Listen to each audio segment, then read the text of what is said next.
Welcome to the Slop Temple. We pray this video helps. In this video, I will explain how to set up VS Code for C on your Mac.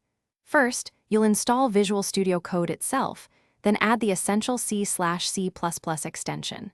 Next, we'll get a C compiler like GCC or Clang running on your system.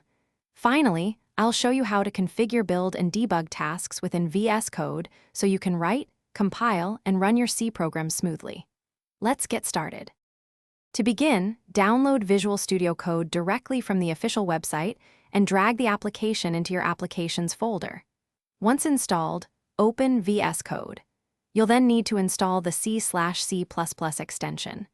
Go to the Extensions view, search for C/C++, and install the one provided by Microsoft. This extension offers crucial features like IntelliSense and debugging support. A C compiler is essential to translate your code into an executable program. On a Mac, the easiest way to get a compiler like Clang is by installing the Xcode command line tools through your terminal. If you prefer GCC, you can install it using Homebrew. After installation, open your terminal and type GCC version or Clang version to confirm it's working correctly.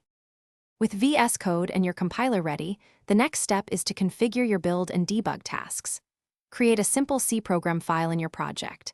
Then, within VS Code, you'll generate a tasks.